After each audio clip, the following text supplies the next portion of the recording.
বা আপনার এরিয়ার ভিতরে যে কোনো একটা লেবার কোর্টে যাবেন। লেবার কোর্টে গিয়ে কিন্তু আপনি আপনার অভিযোগ করতে পারেন যে আমার কফিল আমাকে অন্যায়ভাবে ব্লক দিয়েছে। দেখেন আমি ওইরকম কোনো কাজই করি না, ঠিক আছে? সেক্ষেত্রে আপনি যদি সঠিক হয়ে থাকেন তাহলে কিন্তু আপনার কোনো প্রকার হয়রানির শিকার আপনি হবেন না। আপনার ন্যায় বিচার যেটা আপনি সেটা কিন্তু পাবেন। আপনার পতাকায় যদি ব্লক থাকে তাহলে আপনি কি করবেন বা আপনার করণীয় কী হবে? আপনার পতাকা যদি ব্লক থাকে তাহলে আপনি অবশ্যই প্রথমে আপনার পাসপোর্টটা আপনার নিজের কাছে কালেক্ট করতে হবে। যদি আপনার নিজের কাছে পাসপোর্ট কালেক্ট থাকে তাহলে আর কোনো প্রবলেম নাই। আর যদি পাসপোর্ট আপনার কফিলের কাছে থাকে সেক্ষেত্রে কিন্তু আপনার অনেক প্রবলেম হইতে পারে। মানে বিভিন্ন জায়গায় কিন্তু আপনার আইনি সহায়তা নিতে হবে, পুলিশের সাথে যে কথা বলতে হবে, বিভিন্ন সমস্যা কিন্তু আপনার ফেস করতে হবে।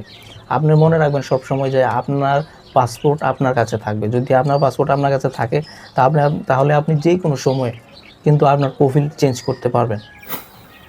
2 বছর কাজ করলেন, 2 বছর কাজ করার পরে, ঠিক আছে, আপনি যে কোনো জায়গায় কিন্তু ভিসা চেঞ্জ করতে পারবেন। এখন অনেকে জিজ্ঞেস করেন যে ভাই 2 বছর আগে যদি আমাকে আমার কফিল ব্লক করে দেয় বা আমি যদি ওইরকম কোনো কাজ না করে থাকি যে আমাকে ব্লক করে দিয়েছে, তখন আমি কী করব?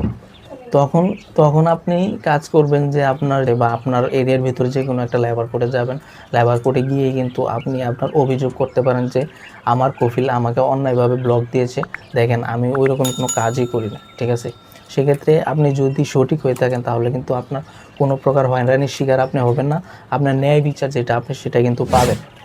তো আর আপনার যদি মনে করেন যে ব্লক নাই বা আপনার আরবাপের কাছে আপনার পাসপোর্ট পতাকা রয়েছে, তো আপনি আরবাপের সাথে সুন্দর করে কথা বলে বা ওনার সাথে ম্যানেজ করে কিন্তু আপনার পাসপোর্ট বা পতাকাটা আপনার কাছে নিয়ে নেবেন।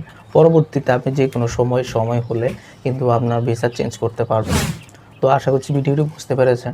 আপনাদের যদি আরও অনেক কিছু জানার থাকে অবশ্যই আমাকে কমেন্ট করবেন, অথবা আমার ফেসবুক পেজ আছে সেইখানে যোগাযোগ করতে পারেন। আমি ফেসবুক পেজের লিঙ্কটা কমেন্ট বক্সে দিয়ে দেবো। সেখান থেকে আপনারা কিন্তু সরাসরি ফেসবুক পেজে যুক্ত হতে পারবেন এবং আমার ফেসবুক পেজ থেকে কিন্তু আপনারা প্রতিনিয়ত আপনার ওমানের বিভিন্ন তথ্য, টাকার রেট এবং স্বর্ণের রেট কিন্তু জানতে পারবেন। আমি সেগুলো ফেসবুক পেজের মাধ্যমে জানানোর চেষ্টা করি। তো ভালো থাকবেন, সুস্থ থাকবেন। আল্লাহ হাফেজ।